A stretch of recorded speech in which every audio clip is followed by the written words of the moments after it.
bir yil ichida masalan farzand ko'rdi deylik. Unaqada farzandga grajdanstvo emas, oddiy rezident kartasi olinadi va shu rezident kartasi orqali ota-onasiga rezidensiya beriladi. Dilnoza opa, menga direktor ko'plar yozadi-da, studentlar qanaqa kelsa bo'ladi, nima qilish kerak buning uchun? O'shani qisqacha aytib bering. Endi hozirgi kunda qonun hali tasdiqlanmagan. Hammaga assalomu alaykum. Bugun biz Coimbraga keldik va Coimbrada Dilnoza opaning ofislari bor va hozir Portugaliyada qonunda juda ham katta o'zgarishlar bo'lyapti va shu o'zgarishlar to'g'risida va yana bir ikkita savollarga menimcha faqatgina Dilnoza opa javob bera olinglar va ketdi.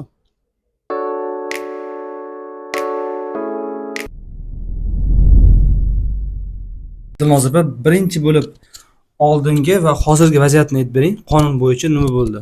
Hozirgi kunda qonun hali tasdiqlanmagan.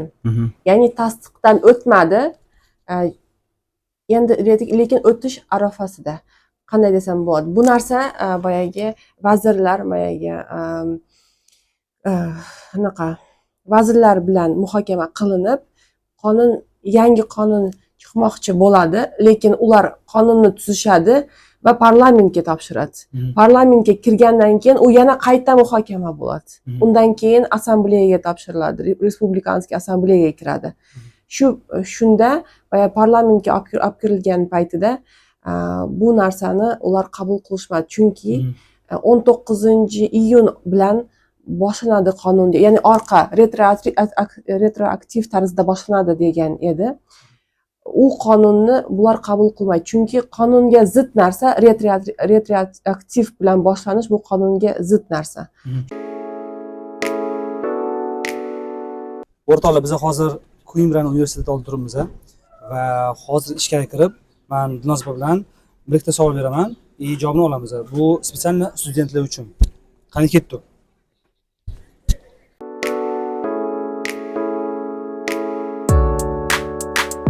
Dilnoza opa, menga direktor ko'plar yozadi-da, studentlar qanaqa kelsa bo'ladi, nima qilish kerak buning uchun? O'shani qisqacha aytib bering bizga.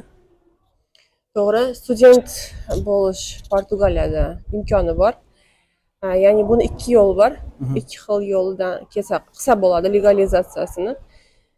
Va studentlik masalan agar Toshkent O'zbekistonda bo'lsa yoki bir boshqa mamlakatda bo'lsa, posolstvo orqali kelish kerak bo'ladi. Bu ya'ni bu posolstvoga murojaat qilishdan oldin universitet bilan universitetga dokumentlarni topshirib, universitet unga tasdiqlovchi spravka bergan bo'lishi kerak. Ya'ni qabul qildik degan spravkasini olish kerak bo'ladi u student. Ya'ni bu narsa qanday amalga oshirsa bo'ladi? Ya'ni bizning konsultatsiyalarimiz bor, shunga ham murojaat qilsa, biz konsultatsiya berib, uni hammasini ipidan ignasigacha tushuntirib, kerak bo'lsa yonida topshirishga hamma narsaga yordam beramiz. Ya'ni akkompanyementu deyiladi va soprovождение qilamiz. Shunaqa. Va masalan Portugaliyani o'ziga kirib kelgandan keyin ham kerakli dokumentlarni olib keladigan bo'lsa, hammasini bizlar tarjima qilib, to'g'rilab, tahlab, hammasini topshirib, kerakli universitetga topshirib, shu legalizatsiyasini ham qilsak bo'ladi. Ya'ni ham studentlikka topshirib beramiz, ham studentskiy legalizatsiyasini ham olib beramiz. Bu tushunarli. Shu ikki xil yo'li. Shunda chet elda turib ham topshiradi yoki kelib ham topshirish imkoniyati bor. Shunga endi agar hozir qonun chiqsa ham oldingi sanalar bilan, ya'ni kelayotgan sanalar bilan chiqishi kutilmoqda. Lekin haligacha tasdiqlanmadi. Lekin nima o'zgarishlar bo'lmoqda, shuni aytib berishim mumkin. Lekin u narsa ham aniq chiqadi degan narsa emas. Bu hali muhokamadan o'tiladigan narsa. Bunga hali prezident qo'l qo'yadimi, yo'qmi? Hali bu yerda assambleyaga olib kirilgandan keyin bu narsaga tasdiqlanib o'tadimi, yo'qmi? Uni hech kim bilmaydi. Bu demokratik mamlakat bo'lgani uchun bu xalqqa ham e'tibor beriladi. Xalqni ham boyagi ovoziga qaraydi. Bu narsa to'g'ri keladimi, yo'qmi? Shuni hamma narsasini hisobga olgan holda keyinchalik keyin qonun chiqib, qonun mana shu kun bilan chiqadi deb ko'rsatiladi. Diario Republika degan anaqa bor, Portugaliyaning o'zining gazetasi bor, ya'ni ham ofitsial sayti bor. Bu Diario Republika degan joyda birinchidan u narsa anaqa sahifasiga kiritiladi. Qanday Diario Republikaning saytiga kirgiziladi va shu yerda e'lon qilinadi, e'lon beriladi. Va shu kundan boshlab mana shu qonun yuradi deb. Shu kundan boshlab keyin boya qonun anaqa yurishni boshlaydi, ya'ni qonun ishga tushadi. Dinoz opa, yana bitta savol. Bu yoqqa kelgan, oilasi bilan kelgan, bolali bo'lsa, Portugaliyada bolasi tug'ilsa, bolasi tug'ilganida ular keyinchalik unga fuqarolik beriladimi yoki bolasiga tug'ilishi bilan beriladimi? O'shani ham aytib keting. Farzand tug'ilsa Portugaliyada shundaymi? Endi hozirgi kunda Portugaliyada farzand tug'iladigan bo'lsa, ota-onasida 1 yillik legalniy vizasi, ya'ni legalniy vizasi yoki VNJ'si bo'ladigan bo'lsa, rezidentskiy kartasi bo'ladigan bo'lsa, olish imkoniyati bor. Lekin qonunga yana o'zgartirish kirilyapti. Ya'ni bu narsani 3 yillik qilmoqchi. Ya'ni ota-onasi 3 yillik legalizatsiyasi, ya'ni VNJ'si bo'ladigan bo'lsa, unda shundan keyingina farzandga dokument olsa bo'ladi, ya'ni grajdanstvo olsa bo'ladi. Bu yangi qonunda, yangi qonun tasdiqlangandan keyin bo'ladigan narsa. Agar farzand, masalan, ota-onasi keldi ham deylik va o'sha ayol homilador bo'ldi va shu 1 yil ichida masalan farzand ko'rdi deylik. Unaqada farzandga grajdanstvo emas, oddiy rezident kartasi olinadi va shu rezident kartasi orqali ota-onasiga rezidensiya beriladi. Bu ham juda ham yaxshi imkoniyat. Da, tushunarli. Shunga bu narsa hozir tasdiqlandi degan narsa emas, lekin hozir gap ketyapti, shunaqa bo'ladi, shunaqa deb bu qanday boyagi vazirlar tomonidan bu narsa propochta deyiladi. Propochta degani bu mana shunday bo'ladi degan narsa ular tomonidan, ularning ko'z qarashi, ularni bergan unaqasi qonuni, lekin u narsa bo'lmasligi keyinchalik etapdan o'tib hal bo'ladi. Bu hozir bir o'rganib chiqyapti, to'g'rimi shunda? Bular o'zlari masalan vazirlar, ular partiyalar bor, partiya deyiladi, parlament partiyasi, masalan Shega partiyasi, AD partiyasi bor. Shunga o'xshab ular hammasi siz o'zingiz mana shunday muhokama qilinadi, bu qonun tuziladi. Hammasi partiyalar qo'shilib. Lekin u partiyalarning anaqasini boshqa partiyalar qabul qilmasligi mumkin. Bitta hammasi bir-birini gapini ma'qullaydi degani emas. Bu yerda prosta beriladi, ideya beriladi. Masalan, ideyaga o'xshagan narsada, masalan, endi masalan keyinlar qonunni masalan burungi grajdanstvoni 5 yillik bo'lsa, hozir 10 yilga ko'taramiz deb muhokama qilinadi, u hammasi yoziladi, lekin bundan tashqari o'tadigan etaplar bor. Agar shu etaplarda o'ta bilsagina qonun chiqadi. O'rtoqlar, xayrli aka, hozir yangi ish boshlaganlar. O'sha yangi ishlar to'g'risida gapirib beradilar. Marhamat aka.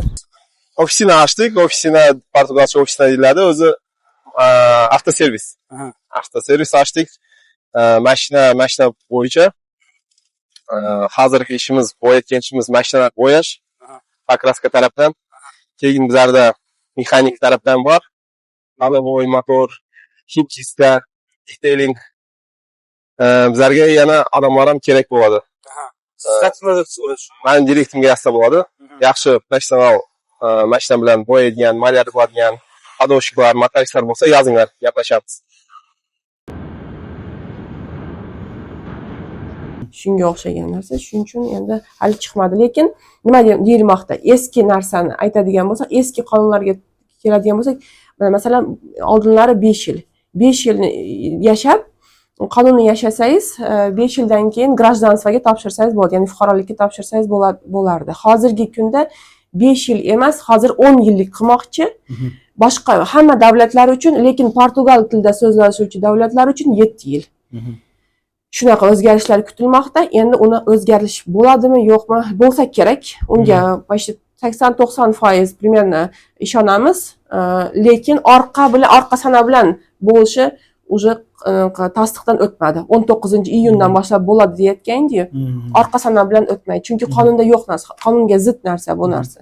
unaqa narsa to'g'ri kelmaydi va konstitutsiya sudi uni inkor etdi. Ya'ni bizga to'g'ri kelmaydi. Bu bizning konstitutsiyada ko'rilmagan. Bu odamlarni anaqasiga insonlarni anaqasiga qonuniga zid narsa, qanday desam, insonlarni hayotini xavfga qo'yadigan narsa. Chunki ko'p proseslar уже boshlandi.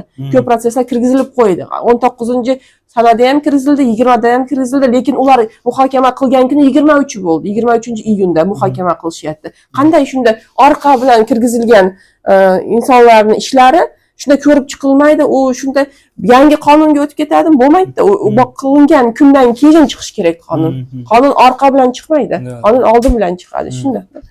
Shunday. Endi ikkinchi narsa bu yana bu VNJga o'zgarishlar kirgizildi. Bu VNJdan o'zgarishlar bu masalan yaqinda chiqqan qonun shu narsalardan iborat edi. Inson legal holatda Portugaliyaga kirib kelishi kerak. Legal holatda degani bu inson o'sha VNJ bilan, ya'ni posolstvo orqali, konsul orqali Portugaliyaga ishga kirib kelish kerak. Ya'ni bu yerdan o'sha chaqirilgan bo'lishi kerak. Bir xo'jayin приглашение yuboradi. Shu ishchi kerak deb, shu ishchiga viza qilinadi konsulstvoda. Shunday viza berilgandan keyin viza pasportga uriladi, keyin Portugaliyaga kirib, boyagi VNJsini oladi, kartchkaga o'zgartiriladi. Bunaqa yaqinda shunaqa qonun bilan chiqqan edi. Endi yana o'zgarish kiritildi. Bunga nima? Masalan, shu dokumentni olib bo'lganidan keyin oilasini olib kelmoqchi bo'lsa, oilasini qanday olib kelsa bo'ladi? Agar endi bu narsa hali qonunga kirib kelgani yo'q, lekin agar взрослый, ya'ni ayoli bo'lsa, masalan aytamiz, erkak inson o'zini ayolini bola chaqasini olib kelmoqchi. Ayolini через посольство olib kelish kerak. Lekin bolalarini через посольство olib kelsa ham bo'ladi yoki bu yerga Portugaliyaga olib kelgandan keyin legalizatsiya qilsa bo'ladi deb ko'rilmoqda. Endi bu narsaga bunday e'tibor beradigan bo'lsak, bu narsa qanday shunda ayoli u yerda qoladi, bolasini olib keladi. Shunga o'xshab bu narsa uncha aqlga sig'maydigan narsa. Lekin shunday narsa qilsa bo'ladi. Hammasini shunday posolstvo orqali olib kelgan yaxshi. Onasini olib kelmasdan turib bolalarini olib kelib qiynalmasligi uchun.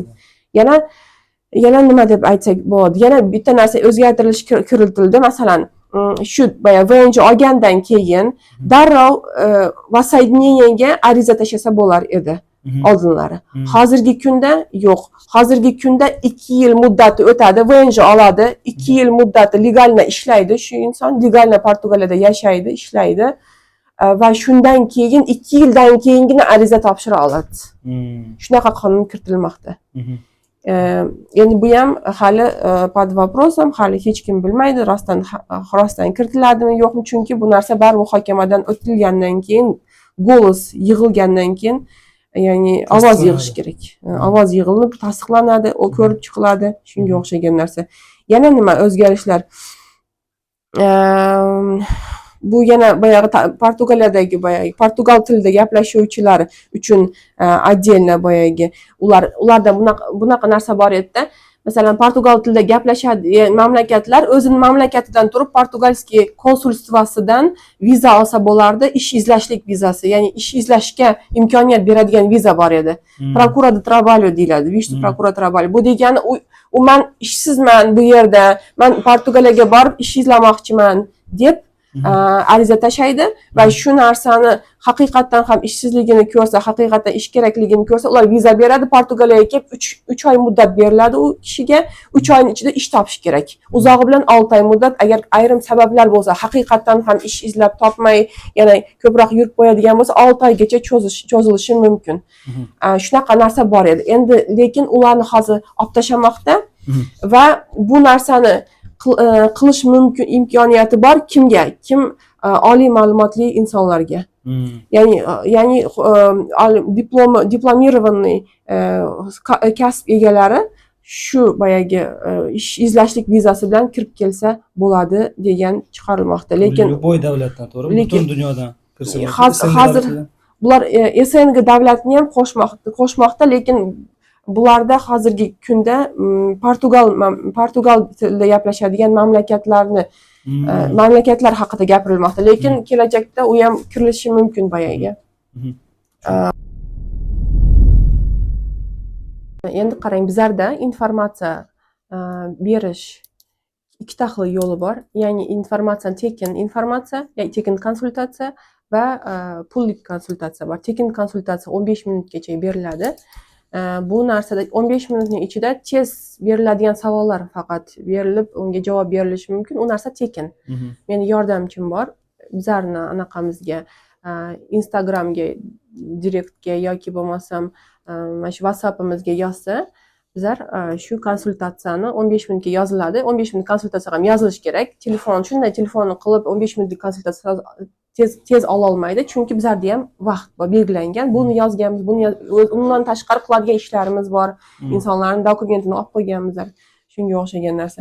Keyin pulligi bor. Pullik bu 1 soatgacha beriladi informatsiya. Bu xohlagan savolga javob beriladi. Portugaliya bo'yicha nima savollari bo'lsa, qonun bo'ladimi, yashash tarzi bo'ladimi, shaharlari bo'ladimi, o'qish, nima bo'lsa ham hamma savollarga 1 soatning ichida inshaalloh javob beramiz. Uni pullikni endi bizlar narxini spetsialni boyagi Portugaliyada yashamaganlar uchun qilib belgilaganmiz. Bu 50 yevrodan deb aytamiz, lekin Portugaliyada yoki boshqa chet elda qiyin, ko'proq masala muhokama qilsak, 50 yevrodan oshadi. Chunki bu 50 yevrodan boshlanadi, lekin masalan bazaviy 50 yevro 1 soatgacha. Undan keyin ko'proq masalani ko'rib chiqilish bo'lsa, yana ko'proq vaqt olsa, narxi boya vaqtiga qarab oshadi.